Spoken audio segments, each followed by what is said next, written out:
Hey everyone, it's Michael GoosebumpsFan. I hope you're doing well today. I have a ranking video for the covers of the Goosebumps Most Wanted era of this franchise. Of course, I just finished reading all of the books for the first time. It took me about 3 years, 3.5 years, somewhere in there, because I've been reading all the different books of all the different eras. One quick note for this, of course, this is not just for the Most Wanted books. There was also one book that came out before Most Wanted as a series. It was just called Wanted, and it was only one book. It was Goosebumps Wanted, The Haunted Mask, one of my favorite Goosebumps books of all time. That will be included in this video for the Most Wanted covers, because technically, in my opinion, it started off the Most Wanted. I think they just changed the name and went from there.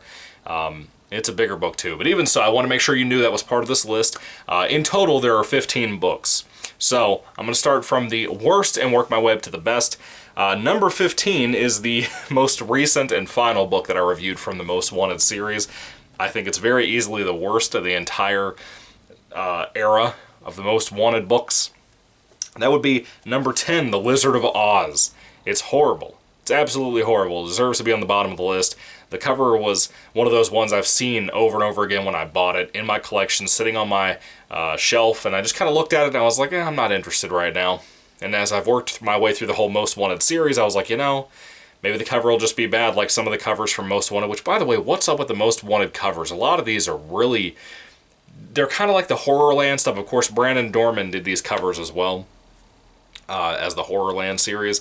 And it seems to me like the Horrorland series a lot of the time had way worse covers, but Most Wanted has like a theme, like it'll usually be like a black background and stuff with a kind of a specific color in the background than the actual monster there, and I like that, but a lot of the time it just doesn't appeal to me all that much. Some of these covers are very questionable with the designs for the monsters or whatever we have there. The next one is another great example of that we'll get to in a moment, but Lizard of Oz is literally just a lizard coming out of an egg with a big slimy venom-like tongue. It's boring, it's bland, not interested. Number 14 is for book number 3, How I Met My Monster. This looks like it's going to be a werewolf book. It is not. That's a lie. This is just a wolf, I guess, or a beast, as the story seems to indicate. It's not really a werewolf story whatsoever, even though the shirt on this werewolf look-alike monster says, I love wolves. Yes, this is a werewolf wearing a t-shirt for a book that's not about werewolves. Yeah, so you can imagine why that frustrates me. Moving on to number 13, we have Here Comes the Shaggity with a poop monster on the cover. Now, I like the actual book. The book is pretty good. The ending and the finale and stuff are a little bit off. A little bit, yeah, they are what they are. But Poop Monster, pretty low on my rankings for this cover list, frankly. I like the green A aesthetic for the coloring here. That's pretty cool, but nah. I'm good. I'm real good. This one right here is actually one of my favorite books, one of my top 3 books from this particular era of Goosebumps. The cover itself is a flat-out lie. It has nothing to do with the actual story of the book. This event doesn't even happen in the book, as a matter of fact. My number 12 pick is the 4th book of the series, Frankenstein's Dog. What an ugly, boring cover, but at least it's not a poop monster, it's not a werewolf with a t-shirt on that has nothing to do with that story, and it's not a lizard and an egg. This is just a zombie-looking dog, based kind of ripping off of a Frankenstein monster stitched together type of entity. Anyway, so this is a boring cover. This is a flat-out lie of a cover that's not in the book itself. I like the orange coloring on it. Very cool. Like that. Brandon Dorman can draw the monsters pretty well. I like how it has an eyeball for a collar. That's one of the reasons it's higher on the list. The monster looks sick. It reminds me a lot of the one of the rabbit from the original classic series. What was that book called? I cannot remember the name, what that particular book was called. It was about magic tricks and stuff. I cannot remember what it was. Not off the top of my head, anyway. It had an episode adaptation, too, that I talked about. Anyway, this cover reminds me a lot of that. Moving along to my pick for number 11. This will be book number 8, Night of the Puppet People. Now, this book is mildly decent. I like it. The ending is a little too sci-fi for me, but overall I like the book okay. The cover is pretty neat. I like it for the most part. This kid has a mohawk, and I don't know why, I just didn't like that. I like the purple coloring, I like the look of the puppets, they're pretty spooky. This book's not really about that, though. The title and the cover itself are kind of a lie, which is common with Goosebumps books, at least in modern day era. That is what it is, but this puppet has a mohawk. What? I know they're children puppets, but he has a mohawk. Why?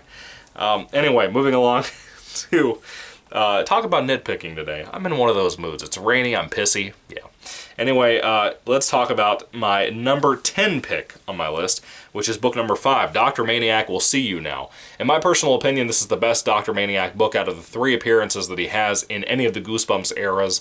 I love Dr. Maniac. Jim Carrey should play Dr. Maniac if we ever get him in an episode or anything like that. He's just fantastic. He would fit this so well. And Dr. Maniac's a fun character. This cover is not in its place at, like, what is it, number 10? It's not at number 10 because of how aesthetically pleasing the cover is. I like the purple coloring. I love Dr. Maniac. And I like that character enough that that's why I like this cover and put it up as high as I did. Because it's kind of a boring cover. I mean, he's just holding a piece of paper that literally says Dr. Maniac on it. It's supposed to be a comic book because he's a comic book supervillain.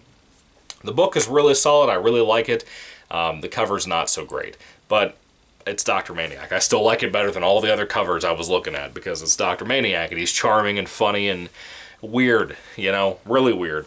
Okay, now this one might actually surprise people with how much I love this book and talk about it to death all the time in, like, just random videos. It could be like a video about whatever, and I'm referring to this book because I love it so much. My number 9 pick for the cover rankings is Goosebumps Wanted the Haunted Mask. This is a very boring cover. It's the only cover, as far as I know, for this particular book. I have every copy imaginable, every version of this book that's been released, and they all have this cover on them. It's kind of boring. Of course, what they were going for was a wanted poster, like back in the old Western days, of putting a profile shot of somebody on a piece of paper, putting it on, you know, friggin' street posts and stuff to let people go hunt down that guy for some bounty, for the law, dead or alive, you know what I mean?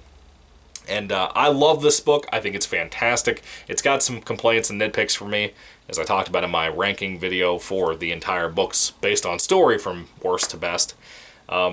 It's not perfect. I do love it tremendously, though. It's the goriest Goosebumps book I think I've ever read. It's fantastic. It's scary. It's creepy. It's fun. It's very Halloween-based, and I really like that, too. But the cover itself is kind of boring. It's just a wanted poster with a cartoon version of the Haunted Mask that looks similar, but not as eerie and spooky as the original covers from Tim Jacobus, that Haunted Mask that we got from those. Not that it has to be the same Haunted Mask, I just assume it kind of is, from the descriptions in the book, and from the series of all 4 of these books. But that cover's not the greatest. You know, I like the touch with the flies and stuff. That's pretty neat. I dig that, the big old sharp teeth. The eyes are kind of hollowed out. They're like deep pits, especially this one. I really like that as well. But it's just a kind of a bland cover. A lot of these most wanted covers are just kind of bland, frankly. The Horrorland covers typically are bad. You know what I mean? A lot of these for the Most Wanted series, even though I think they're improvements, are just kind of boring. That's kind of the shame of this. I like the background behind the villains, like I said, but typically the villains themselves are just kind of doing nothing, you know, a whole lot of nothing. But from this point on, not from the Haunted Mask point on, but from this next pick onward, I think these covers pretty much are really solid. I dig these. I like them a lot. My number 8 pick is going to be Goosebumps Most Wanted Special Edition number 2, The 12 Screams of Christmas. I really like it. The special editions also have this motif that I noticed in my ranking video for the stories of these books, of this house being in the background. Every single one of the special edition books that are thicker books, like 170, 200 pages, somewhere in there, typically have the house in the background. You'll see that as I show them to you in case you haven't noticed that before. But this one's a little cartoony because of this weird-looking ghost here. He looks like a character from Dilbert, you know? So I'm just, I don't know, I don't really like the ghost all that much, but I love Christmas time, I love snow. This is very Christmas-themed on the cover, and the book is not so much, really. Honestly, it's really not. But the cover looks nice. The cover's better than the book, I'll tell you that straight out. Not one of my favorite books, but I like all the Christmas lights on the actual house back here, all over it. That's pretty cute. I like the blue color. Looks really nice. Just not a great book. Not the best cover, but a solid one. I do like it. Brandon Dorman did a good job with that one. Okay, number 7 is Goosebumps Most Wanted number 6, Creature Teacher, The Final Exam. Mrs. Marg, or however you pronounce the name of this monster creature teacher. This is a summertime book. I really like that. We're talking about the covers, though. It doesn't really depict a summertime type of thing. You think they'd have her in like a Hawaiian shirt or like a, you know, one of those summertime hats people wear, like the big old brims and whatnot. They didn't have all that, though. It doesn't really matter to me. It should have been advertised as a summertime book, and this yellow coloring back here is kind of ugly compared to like the purples and the blues and the oranges we've had on previous covers I've covered so far. Even the bad covers have had that nice background light, very soft light with different bright colors. The yellow on this isn't that great. I don't really like that, but I love the look of her. She looks just as good, just like the old Tim Jacobus Series 2000 cover for the original Creature Teacher book that I like so much. Good book, solid book, decent cover. I like it. It looks good. The detailing is fantastic. I like how in the background there's math problems on the wall. That's pretty neat as a little touch. I had never noticed until just now. But yeah, that's pretty neat. I like it. She also has liver spots on her arms, which is odd. But she's a gross monster. Liver spots are gross, aren't they? That's insulting. Anyway, number 6, A Nightmare on Clown Street. That's Murder the Clown, I assume, even though there's no axe in his head like he has in the actual book. He looks cool, even though I find the book very underwhelming. I like the orange Goosebumps logo with the blue background. That looks really good. But yeah, he looks cool. There's an axe right here and an axe right here in his armpit, but not in his head. I guess they couldn't put that on a Goosebumps cover, but they can put it in the book. Yeah, thank you, Scholastic, for your hypocrisy. Never mind, my joke completely fell apart. I tried to insult them and it didn't work. I guess that's what happens. Anyway, the cover's okay. I like this one too. Nice detailing on his costume and whatnot with the wrinkles and all that. It looks very detailed. I really appreciate that. It looks good. There's also blood behind his head on the wall. I don't know why. It's straight up red. My camera makes it look black, but it's red. What? You can't put an axe in his head with no blood, but you can put blood behind his head like he got hurt in some other way. Anyway, number 5, we have number 1 from the series, Planet of the Lawn Gnomes. This is a really cool cover. I like it. It's kind of a play on that very famous picture that you've seen of the old man and the old woman standing on a farm, and the old man's holding like a pitchfork, and I think the old lady's holding something too. I don't remember what it was. But it kind of reminds me of that portrait. Not portrait, but whatever that is, that painting. This is a decent book. It's got some weird twists in here, but it's a decent book.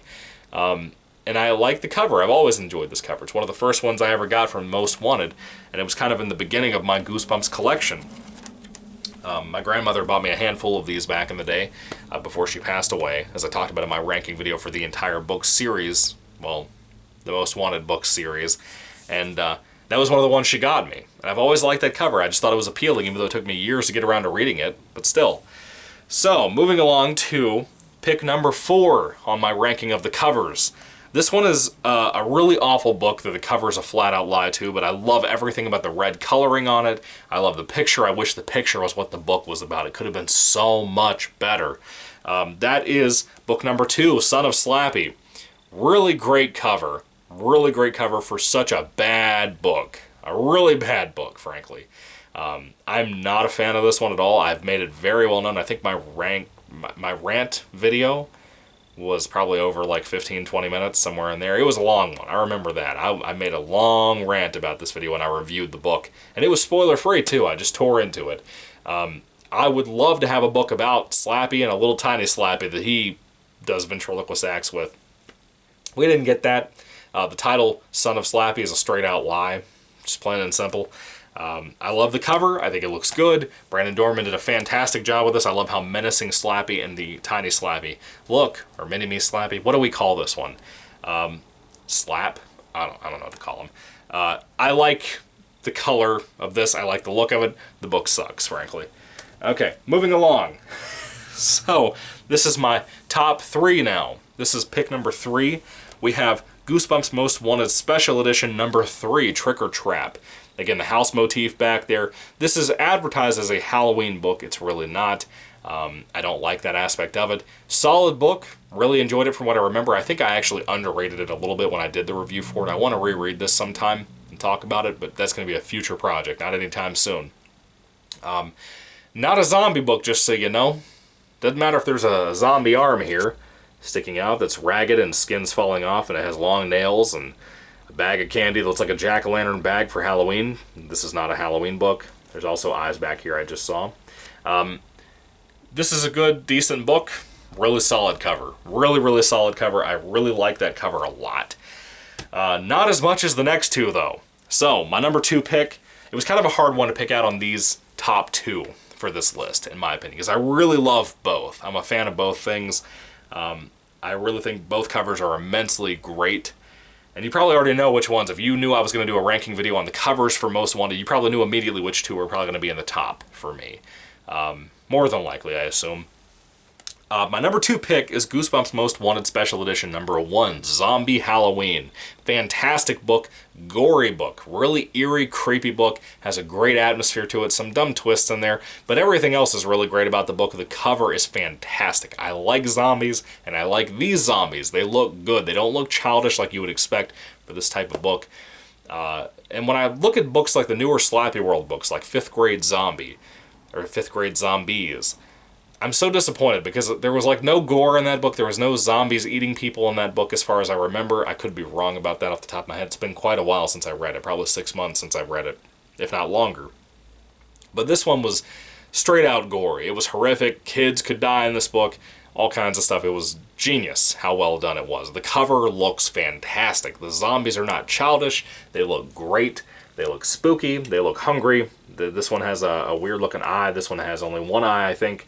I love the background with the moon and whatnot. It just looks amazing. It's such a great detailed cover for such a great book. For such a great book, man. Really enjoyed this one. I really want to reread this around Halloween time this year. I might reread this and Trick or Trap this year. Maybe not make a video or a spoiler review or anything on it, but I'll probably just talk about them with myself, you know? All right, that leaves me the number 1 spot for my favorite cover from Goosebumps Most Wanted. And this one is not a surprise. I think it's one of the best out there. I talked about it a little bit in my ranking for the actual quality of the stories themselves. Goosebumps Most Wanted Special Edition number 4, The Haunter. Look at that cover. If you haven't seen this in person before, my camera doesn't do it justice. Pictures online don't do it justice. Of course, this one has like a shinier thing to it. It's kind of a glossier cover that actually shines, but I love the very smoky look to this ghost, and I love how it's coming out of the window of the house all the way up there. The trail goes all the way up the yard to it. I love the orange coloring. I love the black cover with the orange Goosebumps logo. It just looks fantastic. The R.L. Stine name in orange. The bottom down here, special features thing in orange. It's just amazing. The nails on this thing are orange. It's just such a beautiful cover, and it's nighttime in there. It looks like a Universal Monsters type of thing. It looks like it's actually in black and white. It's just a fantastic cover. It's one of the best covers I've ever seen in Goosebumps, in my personal opinion. And I think looking at it right now, even compared to the Slappy World covers, which Brandon Dorman does those as well, this might be the best Brandon Dorman cover, frankly. In my personal opinion, it might be, at least. This is a great one. I highly recommend lowering your expectations when you go to read this book, because the book's story is good for like the first half of the book. The second half is a big letdown, and it doesn't do the cover doesn't do the book well. The cover justifies why you'd pick up the book to begin with. It sold me on the book. It's one of the first ones I saw in Barnes & Noble, and I started collecting again about 3 years ago. Before I started the channel, I had a back injury. I was reading Goosebumps books. This is one of the ones that I picked up because of the cover, and I loved it. It was beautiful at the time, and the first half of the book was good, the other half was not, and it really let me down. So it's one of those ones that sells people on a rough book. Great cover, though, beautiful cover. And Brandon Dorman does a good job. I know I give him a hard time. He's not Tim Jacobus, but he is Brandon Dorman, and he does do better than I think most people would pull off. I have a feeling that somewhere deep down he's limited by Scholastic on what they allow because of modern-day standards and PC politics and whatnot. They don't want to offend anybody. But, man, that's a beautiful cover, The Haunter. There's some good ones in here. A lot of Most Wanted covers I do enjoy, maybe at least half of them. The other half are just bland. I don't think they're even necessarily bad. I can mock them, I can make fun of them. I don't think they're bad, though. They're just kind of boring, you know? And I think the Slappy World covers have really, really improved on that. I think they look a lot better most of the time, I think if not all the time, compared to Most Wanted, and especially Horrorland. Horrorland looked like a mess most of the time. They just were sloppy. They had like the camera zoomed too far in for the picture. They needed to be zoomed out a little bit the way Tim Jacobus used to handle that. Even the the re-releases that Brandon Dorman does the covers for, they don't look good. And they usually just like rehashings of Tim Jacobus books, his old covers for the R.L. Stine Classic 90s books. But Brandon Dorman tries. I'll give him that. These are solid covers for Most Wanted. I think Slappy World has better covers in my personal opinion. Like I said, they look a lot like these, just a little variation on them. A lot less of the color black in there. But yeah, this is very surprising about how these turned out. I never really thought about my favorite from worst to best for the Most Wanted covers. I'm glad I actually sat down and made this video just like I did with the Horrorland series, because I didn't realize how bland a lot of these covers are. They're very vanilla, you know? But anyway, what are your rankings for the covers for Goosebumps Most Wanted? What's your favorite? What's your least favorite? Which one do you hate? What's your ranking on the books themselves when it comes to the stories and whatnot? Let me know all that down in the comment section down below. I would love to hear what you guys have to say. And hopefully you'll tune in. I'm trying to wrap up some other series that I've started reading, like the classic series. I think I have like 15 or 20 books left of that out of the 62. I don't think there's even that left. I'm trying to work through those. I want to start finishing those up. Maybe not immediately, but, you know. I have one more book review to upload immediately after this video, so hopefully you'll tune in for that. It's a Give Yourself Goosebumps book, and a lot of people typically enjoy those. I do tremendously so. So anyway, what are your thoughts? Put them down below, guys. Thank you for watching. Let me know your rankings down in the comment section down below for these covers. And do you agree with me? Do you disagree with me? Let me know all that down below, too. Were you surprised by anything in the review, or the video, for the rankings that I put up? Anyway, thank you for watching, guys. God bless you, and goodbye.